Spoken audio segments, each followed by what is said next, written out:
All right. Now I'm getting the okay signal from Cameron telling us that we should finally be live on both YouTube and Facebook now. So apologize to those watching on Facebook for that small delay while we just got a little few things ironed out with YouTube. It's throwing some weird errors today, which was a little odd. But anyway, we'll sort that out later.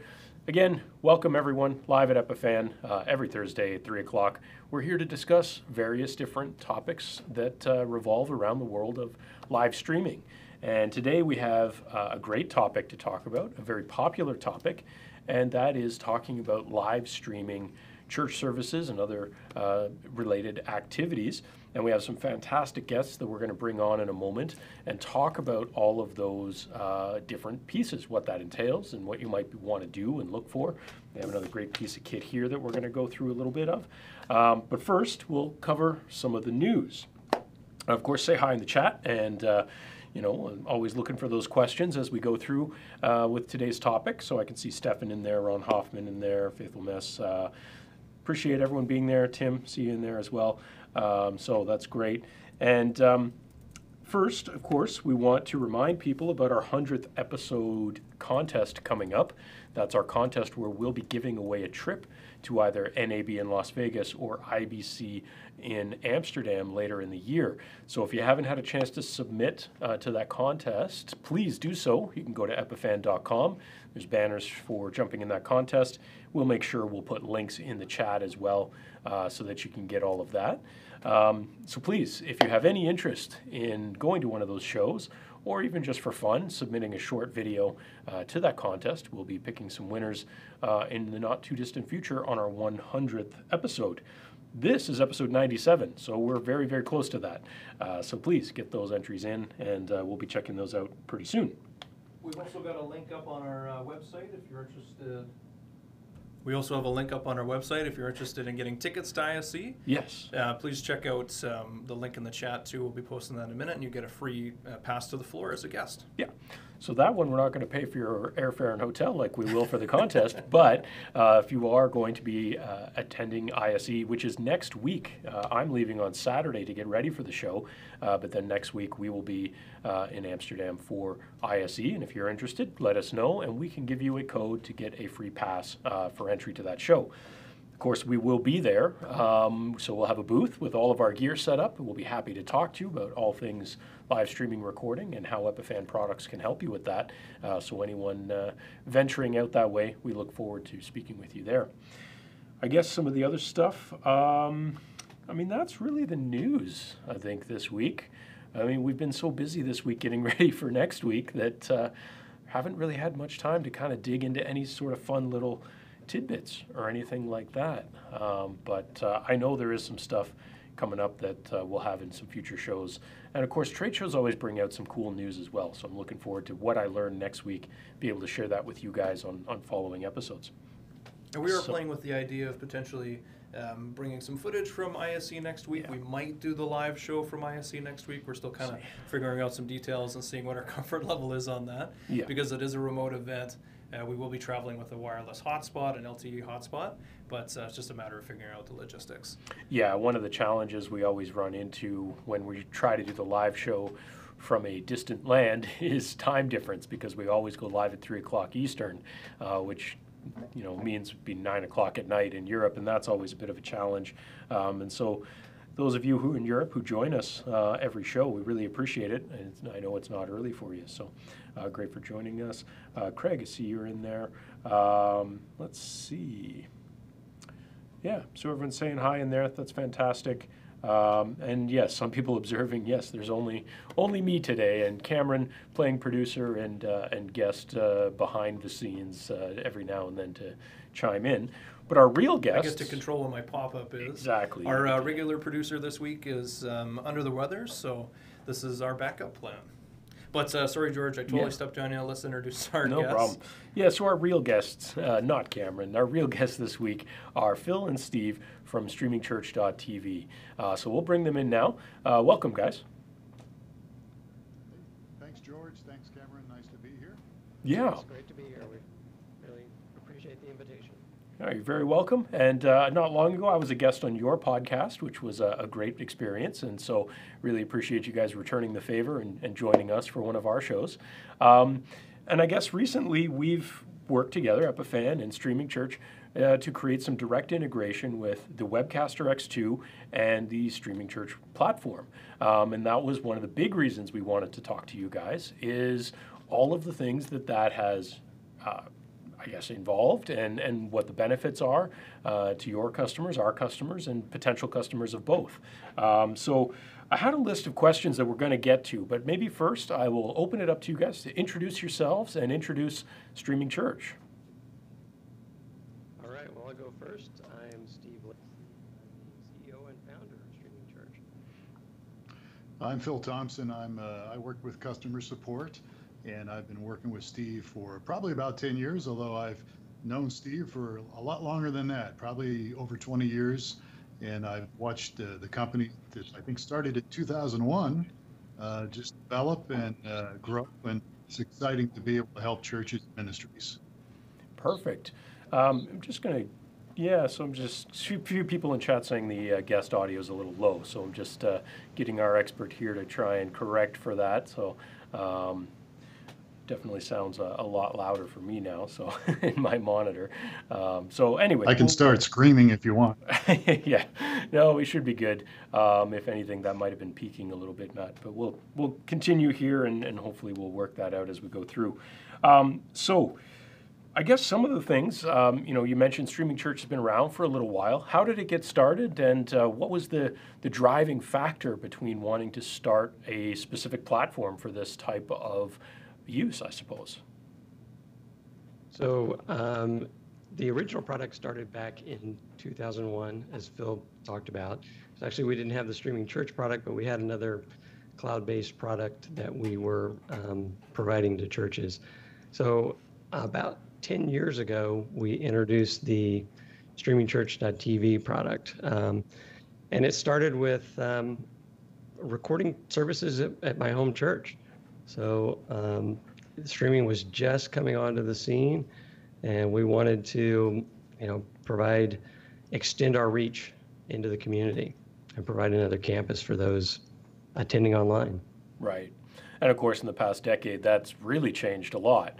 So I suppose in some ways you were a pioneer 10 years ago, whereas today the market for that has kind of exploded.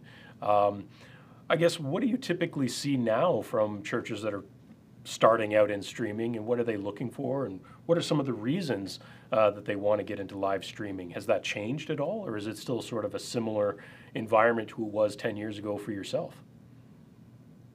Phil, you want to take that? Yeah, I would say that more and more churches are realizing that streaming video now is more than just video, but there's an interaction feature, an interactive element that really makes you stand out from other groups. And so we still have churches that just use video only, but we've got a platform, and it's Steve's credit, that's been a huge part of the vision for years, and that is to kind of replicate what goes on.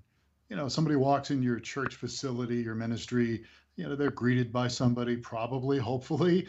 If you're new, the questions are answered, hopefully, by an usher or greeter. And, you get a good idea for what the church is like if you're visiting. We try to replicate that with an online platform that's very robust, that gives people an opportunity to chat. You have a church online host, that's if you want, and you should, to, again, kind of replicate what's happening and give people a feel and answer questions and take prayer requests, and people can even donate online. And I think churches and pastors are really realizing how vital that is and how much that really makes a difference. Yeah, and that's actually the perfect segue, of course, is because, oftentimes, and certainly my exposure from the Epiphan side is oftentimes a lot of churches just starting out into the live streaming area, they want to just look at Facebook streaming or YouTube streaming or something along those lines because it's something that's obviously free and people are familiar with it, and it's an interface that everyone, from kids to grandma knows what's going on. So I guess one of the big questions, of course, is why would you choose something like Streaming Church over just straight going to social media. And I think, Phil, maybe you touched on a bunch of that already, but maybe you could dive a little deeper into what some of those features mean and what they bring to the table. Steve, you want to handle this one, and I can jump in and interrupt you? Sure. Sure. We've got, a lot of our churches that stream with us, a large percentage are also going to stream to Facebook or YouTube or Twitter. And this is somewhat of a fairly recent phenomenon. But one of the challenges that churches have in streaming to primarily YouTube has a really good algorithm for detecting copyrighted music. And so every church service is going to, they don't have their own original music. And so what will happen occasionally is, on the social platforms, they will turn you off or mute out the music that's being playing. So that's a big challenge for churches. We get a lot of churches that have been streaming on YouTube, and they're coming to us, just for that main reason. Yeah, well, that's actually what we did a show not long ago talking about DRM and copyright and all that kind of stuff, and that's definitely one of the big ones that comes up all the time, is that the social media platforms don't have much of a choice for their own liability but to do these automatic filtering. And with churches, that's especially difficult because most already have licenses, but there's no way to pre-enter these licenses. So I guess going through a platform that's specifically designed for this, you can kind of help alleviate that. What do you guys do specifically around licensing? Is it something that you can be aware of someone's licensed status when they're dealing with live streams through your platform? Honestly, most of the time, we refer people to different companies. CCL Live's got streaming license now. Of course. What's the other one years ago? I can't remember off the top of my head, but you've got ASCAP, BMI stuff. Mm-hmm. So we always just refer people to them. Right. And it's never usually an issue. And one little point about Facebook, and we were going to have a guest this week on our podcast to talk about it, but there's a rumor going around that Facebook is shutting down some church accounts, trying to do some preemptive strikes. I don't know if you've heard that, George, or not, but not specifically related to churches, but in general, they have been trying to crack down on copyright material more and more as they try to improve their algorithms. And one of the things we discussed on our show about it is one of the big risks is losing your ability to live stream entirely if you get too many copyright strikes. And that's one of the biggest challenges, is that if you do that, what do you do? How do you avoid getting these copyright strikes? And like you say, you could buy as many licenses from every distributor you want, but if you can't, I guess, provide that ahead of time, it doesn't help. You can fight after the fact, but that doesn't help in the moment. And that's, I think, the biggest struggle. And so certainly a dedicated platform that's not necessarily going to trip you up is obviously going to be a big advantage there. Absolutely. So you can kind of, if we're streaming just through Streaming Church, that can help to avoid any copyright stuff. You can do the restreaming and multi-platform stuff, as Steve mentioned, which is also always a big question for us. What else? What other tools are there? You mentioned virtual greeters. What does that look like from a viewer's perspective?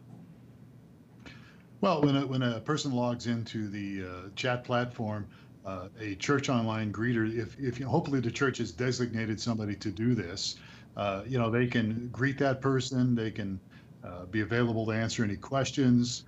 They can show them around the platform, so to speak. It also gives what we have designed, it gives people the ability, church administrators, to even have links on the platform where the video is. And so if somebody wants to click on a link and look at the pastor's blog, or maybe look at a on-demand video later, or some special event that's going on, it's all there within their fingertips, and they're able to, connect. I mean, our biggest thing is connecting with people, helping Right. churches connect with people. And one of the tools that I can let Steve elaborate on here a little bit, and as we've got some great follow-up tools that are actually automated follow-up tools. And so when somebody logs in and watches a service, if they provide their email, the administrator can actually set it up so that it automatically sends a follow-up thanking them for attending, first time, second time, third time. Right. And even if they don't attend for a while, it will also send them an email saying, hey, we haven't seen you for a while. We'd love to know if there's anything we can do to help you. That can, and Steve, you can elaborate on this a little bit more, but it's a great way to connect and interact with people. Right. So you can create a method of not necessarily a paywall per se, but a barrier to get some contact information so that there is a path to follow up. Right. Yeah, I mean, churches they're interested in growing their ministry, and Right. so the web is just another avenue to extend their reach. And so, and in a large sense, churches are somewhat like businesses. So they want to keep track of who shows up, they want to follow up, they want to treat people right.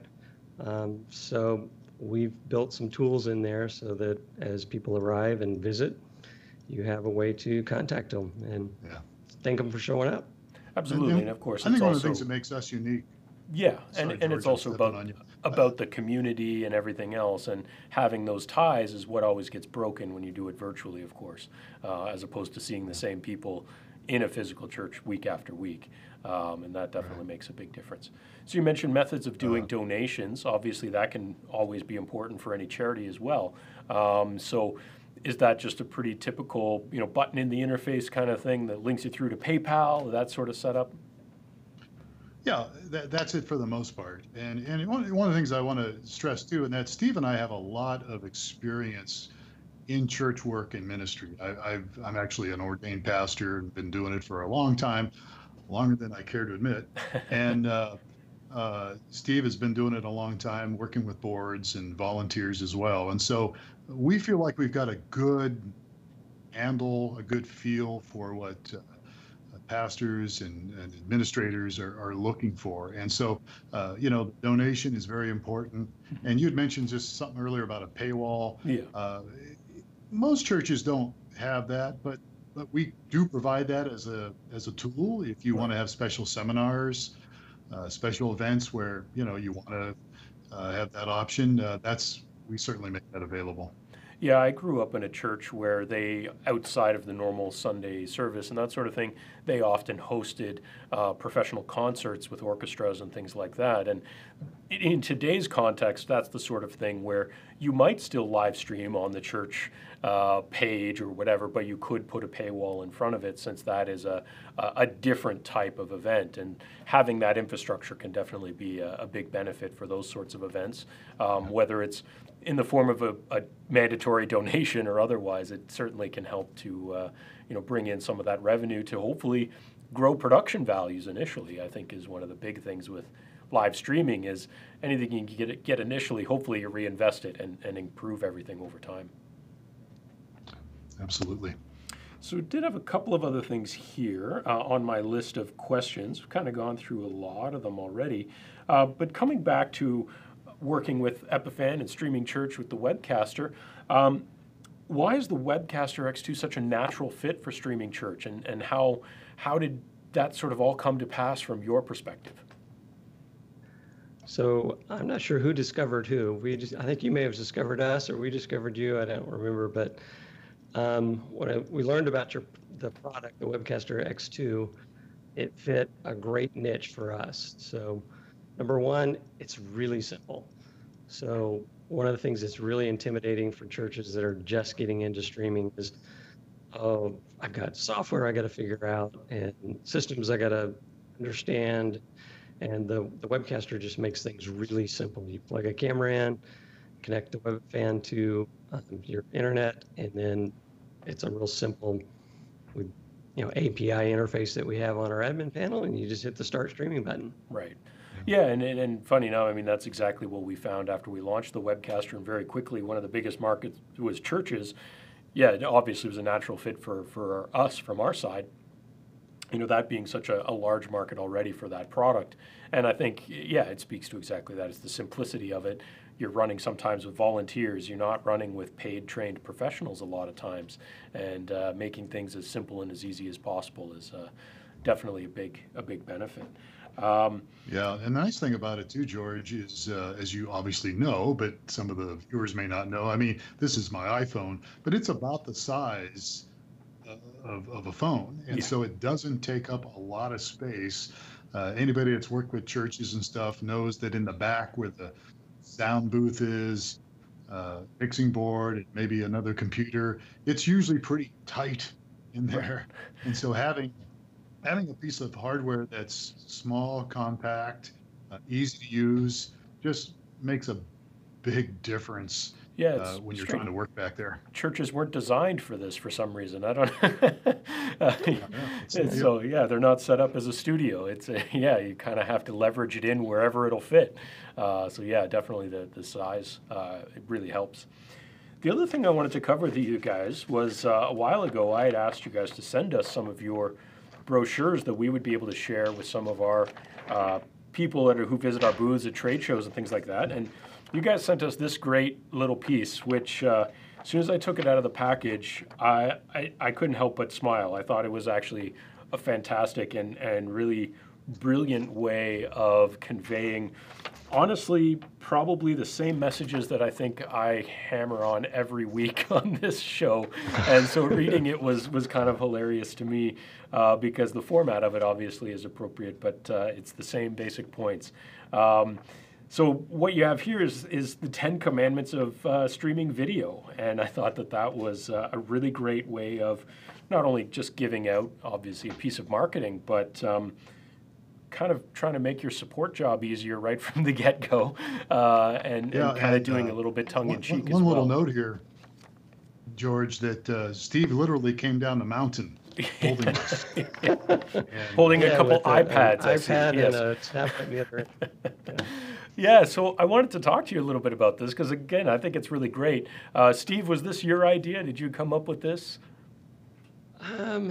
I don't know. I can't take credit. I guess Phil and I got to share this amongst each other. So we kind of live this. It's kind of like you. Yeah. You know, if you had to put together something, an outline of, what are the top concerns that people have with streaming, this kind of is a natural fit. Yeah, I mean, number one is obviously one of my biggest things always in support is, test, test, and test, right? I mean, that's your first commandment there as well is, don't just wing it. You got to verify things before you really go live if you want things to be consistent and to work. But I think some of your other points in there what's the punishment for breaking the first commandment today? Well, we'll I feel see. like we might be in a little bit hot water. Yeah. Well, you are, Cameron. I don't know. How many rosaries? Yeah, exactly. We'll figure that out later. But some of the other ones you had on here I thought were really great. Meet and greet. Obviously within this context, that's very important, as you were mentioning, whether it's prayer requests or otherwise. But definitely just for live streaming in general, that's a great rule of thumb. The follow-up, you guys mentioned that. Having the tools to be able to follow up, that's one of the things that the basic live stream social media stuff really lacks. While it's live, it's great, but I'm not necessarily capturing everyone's direct contact information to follow up. Making it easy to find. I guess that's a big one too, and that's where social media, I suppose, shines. But I suppose through Streaming Church, you could also just embed a player on a church's website. Yeah. Right. Yeah, that's exactly. We recommend making it very easy to find on the church's website. So Right. most of the people that know the church know the website. And so we want to make sure that they can get to the live stream easily. Right. Well, Yeah. at the same And time, if they have a think- bigger social media presence, you could do that at the same time. Yeah, I think one of the things too that we found, especially in the early days, people could embed the platform on a page on their website, but a lot of times Steve and I would be going to either help them or test something, and it's like, where's it at? We can't find it. It would be on their website, but it was hidden. Yeah. It wasn't out there where people, when they first go to the homepage, Right. would be able to see it very clearly. Yeah, 10 o'clock on a Sunday, it should be on the front page. Yeah, so there was some great tools in here. So I really appreciate you guys sharing this with us. It's fantastic. And like I say, you sent us a stack of these, and so we're going to be sure to have those on hand at shows coming up in the future. Certainly at NAB in Las Vegas and Infocom in Orlando through the summer, we'll definitely have those on hand to share with our visitors, and that's going to be fantastic. I'm going to look at our chat here for a moment. There's been a bunch of chatter there, and I just want to see if there's any questions that some of our viewers might have for you guys. Because sometimes we get some really great stuff, and sometimes it's just our viewers having a wonderful chatter back and forth. So let's see. Get Alexander saying he's been using Pearl for quite a while. He's looking for some ways to add graphic layers and things like that. We can deal with images, or even as we're doing right now, we use a Pearl 2 for streaming this show. You can see there's names and titles here. That's just using Pearl's built-in tools for overlay text. So it's a very basic setup, but it can be very effective. You could also use images, JPEG or PNG images, to overlay or use backgrounds for different graphics. Let's see. And just to add to that, George, while you're looking through the chat, well, you can also use vMix and use a chroma key. Yeah. So with the Pearl 2, one of the features we have on there is that chroma key option. So we can bring in a graphic, we can bring in motion graphics from vMix, and as long as we're able to pull that chroma key out, then we can overlay that on top of the feed. And there was actually a good question from Stefan that just came up in the last few minutes, and this one might be good for Phil and Steve. What's a typical setup besides the webcaster? How do you do audio, one camera or multiple cameras? And if so, how do you do the switching? Yeah, that's always an interesting one. I suppose, you know, when we're talking specifically around church streaming, and correct me if I'm wrong, guys, but that really depends, I guess, on the scale of the operation of that particular church, right? You're going to have smaller churches that will probably use a single camera, potentially with integrated audio, and other ones that might be, you know, the mega church that has 10 cameras and, you know, a 15-channel audio mixer and all this kind of stuff. Yeah, and one of the things that's common with just about every size church is they've got a soundboard. Yeah. And so we'll get, you know, audio from the soundboard into the stream. So, but yeah, you're right. The how much they set it up is based on their budget and what their vision is. Yeah, exactly. Yeah, a quick little fix would be, you know, if you take an audio feed coming out of your soundboard and maybe you even put a smaller mixer, pull it into a smaller mixer, and then, you know, do something with that. So there's just, you can be creative. There's lots of tools out there, and things now are a lot less expensive than they used to be. So you can make some things work with very little budget. Yeah. So there's a couple questions in here. Tim was asking, do you assist churches with technical aspect of setting up equipment for streaming? I suppose, you know, from our side as Epiphan, certainly people who have questions surrounding our products, if they're using them for live streaming, our technical support, myself and my team, we're available to assist with that. I suppose the same is true with you guys as well. Absolutely. We are available, and we're actually available 7 days a week, and especially on Sunday mornings. Right, of course, because that's when everything's going to go wrong. One of the other interesting questions in here that's really for you guys from Stefan here was saying, how's the target audience for church streaming? Is it more elderly, shut in, you know, maybe they're just not physically able to attend on Sundays anymore? Or is it just the fact that people live busy lives and you know, they just don't have that time? Like, what are you guys seeing as the typical reason churches are trying to get into it beyond just a broader reach, but is there a specific target audience? I think it's, I don't know if you want to answer this, Steve, but I found it's almost all of the above, depending on the church. Steve?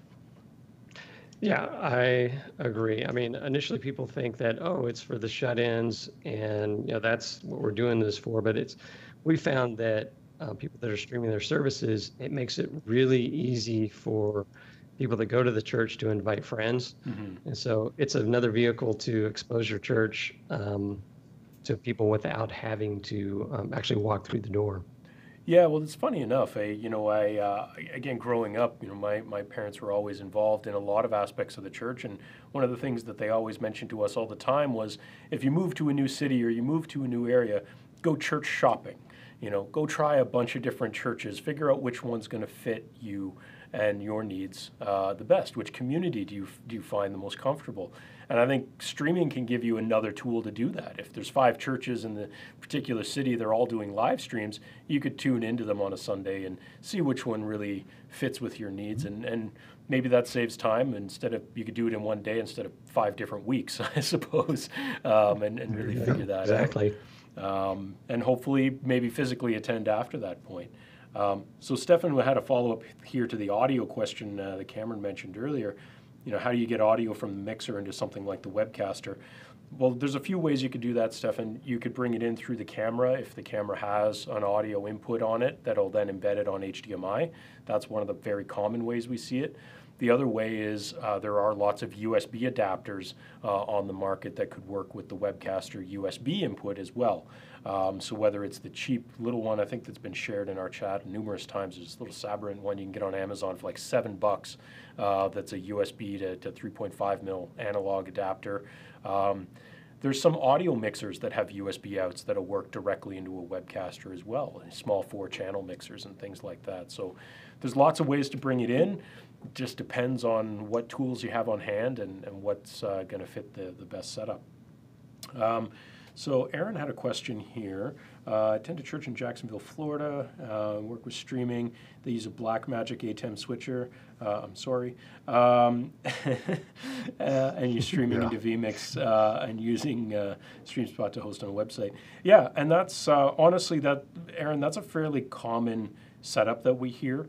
That's definitely one that we hear quite a bit from a computer and software side of things, and that's certainly a very common setup.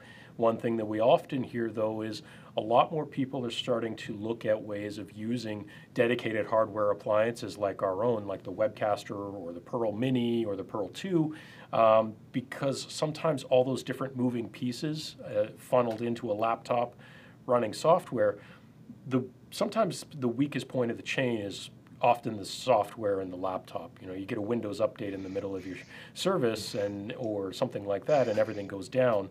That can be less than ideal. Dedicated hardware appliances often aren't going to run into that. You're not going to get a virus on a dedicated hardware appliance, and all the other fun things that happen from a technical support perspective when you're talking about a computer and software. So there's no right or wrong answer, I think, personally, but certainly when we look at dedicated hardware that does only one job, it makes it a lot easier and more streamlined. Yeah, and Stefan's just thanking me for confirming that. I'm just going to see what else was in here. I think that pretty much covers the questions we have in here. Well, actually, D. Scott had one. Phil and Steve, are you guys like a referral service? So I suppose he's asking if you are basically just a restreaming service or if you are a full CDN on your own. And I guess the answer is both. Right. We have, we partner with other CDNs and we provide a complete solution for the church. So we've got several CDNs we use in the back end. Right. Yeah, and that's perfect. That definitely helps a lot. It's it's like with the advent of AWS and other, you want to use dedicated systems that are, designed for that. So we'll use, AWS servers in the back end and that sort of thing. So we use several, and as Steve was saying, and the one that really handles the bulk of our loads, we have a really close relationship with them. And so, if there's something that we're not happy about or something that needs to be tweaked, we're we can get on the phone and talk and have conversations, and it's a really good relationship. Yeah, and that definitely helps to have that broader spectrum of infrastructure, and just in case, as many things rely on it now, and Amazon's infrastructure is very solid, so it's always great. Did have another question here coming in from Facebook asking, does Streaming Church work with camps, and do you have a lot of experience with Christian camps, and how does that work in outdoor settings in your experience? Well, one of the keys is the ability to get your stream from your camp. So if your camp has a decent internet, then that's the weak link. Yeah, obviously. So we've streamed from from a cell phone from a booth at NAB. So it can be done. Yeah. But you're gonna have a better experience if you got a robust internet connection. Then you can stream from anywhere. Doesn't matter. Yeah. And George, correct me here, but doesn't the Webcaster X2, doesn't it have the potential to have a battery? Yeah, it can be powered from a battery if needed. Yeah. So yeah, but again, the weak link is always the network connection, right? And certainly, I think in a lot of cases, a lot of areas of the U.S. have a little bit better cell coverage than we do in Canada in rural areas. And most camps I know in Canada would struggle to get any sort of cell signal for any sort of decent internet unless they had, a hard line, which is also pretty rare in rural areas.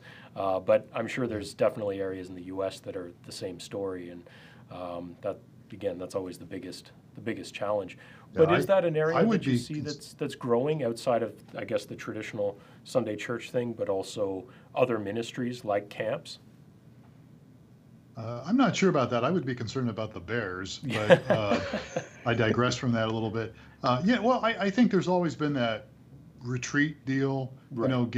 Having a retreat summer or having a retreat over the fall. I think those are there, but honestly, I don't know if it's a growing trend or not. I think it's always been there. Right. But again, I think with technology being the way it is now, as Steve mentioned, if you've got access to a good signal, you can do it. Exactly, for sure. Stefan, I did have a follow-up here. He had a question about advertising through streaming church. Is that something that happens at all? Is there embedded advertising with your streams? My understanding is that it's a paid service, so normally that comes with no advertising. You will not see any ads popping up. I mean, I know years ago there was some churches that would use some services and the ads would just pop up out of nowhere. And some of them weren't exactly the best ad that you would want to see your members see. Yeah. I won't get into details, but it was a little sketchy at times. And so, no, with us, there's no ads, right. Zero. Perfect. Stefan was also saying, do you guys connect with churches to stream weddings or funerals or anything like that? I guess, again, outside of the normal Sunday. We have done that, yeah.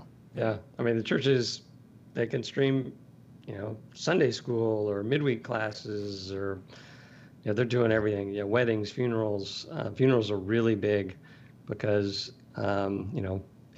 people often die untimely, and it's tough to get relatives across the country and stuff. And so it's just a real natural to be able to stream a funeral and get friends and family to be able to join the service. Well, I think that pretty much is wrapping up everything that we had for you guys. So thank you very much. Really appreciate you joining us on this week's episode.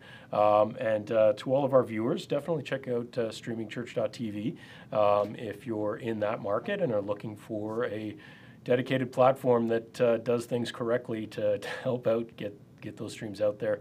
And Phil and Steve are obviously there to help you and guide you along that way. And so if there's any more questions, please put them into chat. But at this point, I'll let Phil and Steve go. Thank you very much for joining us, and we'll definitely, hopefully, see you guys soon and do this again sometime. All right. Thanks for having us. Yeah. Thanks, guys. Thanks, guys. Take care. So I did see a few more things here in chat. Let's see, Stephan saying, church could get money for advertising, things like that. Yeah, I'm not going to address that. That can be a questionable one depending on the church, on how revenue's generated. What if churches have 3 or 4 branches and linking them together, from Craig Randall? Depends on how things can be set up. There's a number of ways of doing that, Craig, but I've seen some people use YouTube's multicam ability to send different locations into a single sort of unified event. So there's a few ways of handling that. But anyway, I think that's where we're going to wrap it up today. So thanks everyone for joining us. And of course, we'll be here next week with episode 98, which we don't know what we're doing yet because we've been debating about that even today, Cameron. Yeah, we're kind of getting down to the wire. Like we mentioned earlier, our Lisa Extraordinaire is out of the office, and she's actually going to be on vacation next week. Yeah. So it's kind of putting us in a spot, or sorry, I shouldn't say that.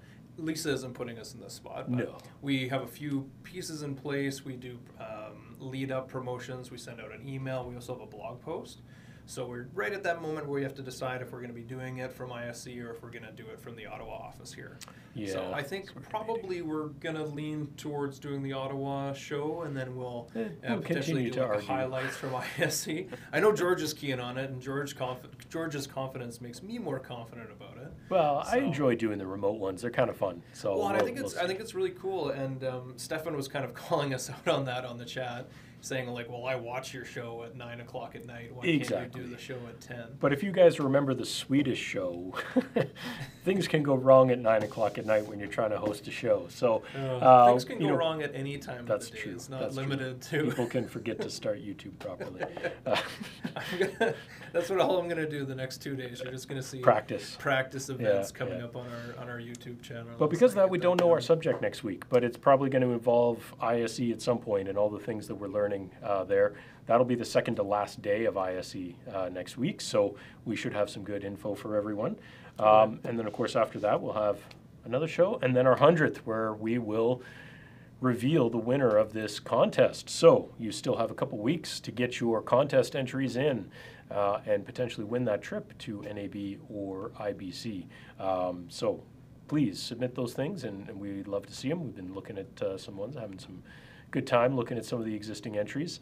So please keep them coming, and we'll get a winner in only a couple of weeks now.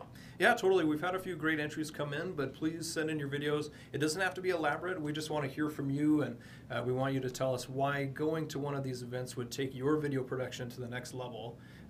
Some of the background on NAB, for example, if you're in video production, it's a great spot to go and meet people and network and to see gear. And if you've ever wanted to get your hands on some of this gear that you may not ever have an opportunity to touch in your career, this is where to go. They'll have a Mercedes with a camera mount on it. Yeah, if you want to see the Russian arm stuff and all that, it's crazy. It's absolutely nuts. There was some really cool VR stuff as well a couple of years ago, and the lineup was insane just to get into that VR booth. And I noticed something they did last year that I noticed they're promoting heavily this year is the esports arena stuff. That's another side that's really starting to boom in the NAB circles. So that could be interesting too, because honestly, even if you're not into gaming content, the way that stuff is working and the way they're designing these esports like arenas is fascinating. So there's lots of good stuff there. So anyway, thanks everyone for joining us once again. Live at Epiphan, 3 o'clock every Thursday. And like, subscribe, follow, chat, Do comment, all the social things. socially stuff. Yeah. And Cameron and I will be here to communicate fun stuff to you. So we'll see you next week. Thanks again for watching. Thanks.